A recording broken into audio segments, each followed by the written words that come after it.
Just when you thought Arizona couldn't run out of interesting red rock scenery, it gives you dark red rock? Well, here at the Kofa Mountains, old mining claims meet up with scenic, rugged, ancient volcanoes to give you a spectacular blend of amazing desert wilderness. The Kofa Wilderness represents a large expanse of ancient volcanoes. Combined with the nearby Castle Dome Wilderness, this area is quite massive in scale. I'd like to briefly note that several millions of years ago, I'm talking like 100 million years ago or more, rocks in this region of Arizona were buried and transformed into a thick deposit of metamorphic rock, which is now exposed in the lower foothills of this region. But largely what I'm focusing on in this video is the establishment of massive volcanoes in this region, which eroded down into the modern-day Kofa Mountains. On this channel, I have talked a lot about the flat slab subduction model for the formation of many of the western US's mountains. If you'd like to see me cover that, watch literally any of these videos here. But in this video, I'm going to cover two different theories that could have potentially led to volcanism in this area of Arizona. First, we need to talk about hit and run. No, not the average crime of choice for Apache Junction residents, a geologic theory that potentially defines modern-day North America. It is proposed that millions of years ago, a giant island known as a superterrane collided with North America as the plate containing it subducted under North America. Plates are pieces of Earth's outer layer which move separately due to complex currents in inner parts of the Earth known as the mantle. This is the hit part of the hit and run theory and happened around 85 million years ago. The plate is known as the Farallon Plate, and after the train it was bearing sloughed off onto the North American continent, it shifted directions, causing a lot of compressional force, which may have given rise to much of the ancient Rocky Mountains and many other regional uplifts in the western US. This is the run part of the theory. Fast forward to 30 million years ago, and our volcanoes are going to start taking shape. But why?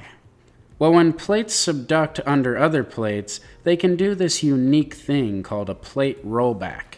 This is essentially when a plate shifts to a more steep angle after subducting for a while, which generates a whole host of things for the plate that it is subducting underneath. This process can strip the underside of the crust that has the plate subducting under it, causing something known as lithospheric delamination. Stick with me, I know this is a lot, but we're getting there. When the underside of the crust is stripped, it becomes thinner, and the magma from molten inner parts of Earth can rise up in the underside stripped space, and thus have a huge influence on the overriding crust. This is called mantle upwelling.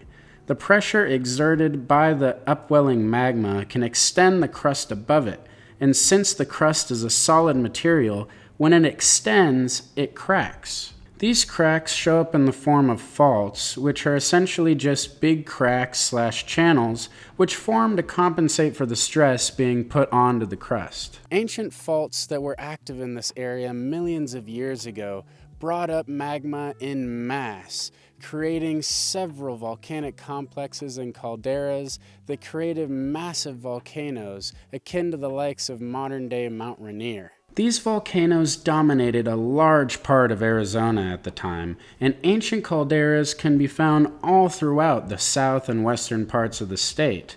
If you're interested in learning about another one of these calderas, you can check out this video right here, which covers a very unique one in the southeastern part of the state. But now that we know how these volcanoes got here, we need to fast forward again. Millions of years took their toll, and this once gigantic volcanic complex was whittled down to its current state. The massive cliffs, a result of erosion and weathering, favoring certain rocks over others. And the deep red color is simply a result of oxidation of iron that was inside of these rocks, giving it that deep, oxidized, red, rusty color. The intricately carved cliff walls act as a sort of rain catcher device that catches rain and traps it in these tiny pockets that have an abundant amount of shade. This supplies water in some cases all year round, which allows nature to absolutely burst in these small pockets dotted all around this wilderness. The landscape of the area has undergone rapid change since the last ice age. Many plants and animal species used to thrive here, but a hotter and more intense climate has since made them a thing of the past, except in a few special cases where the ancient life has been able to survive. To my left, you can see a canyon that is full of palm trees. The only native California fan palms anywhere in the state of Arizona are found in canyons like these in the Kofa wilderness. So why are they here and not all over this place?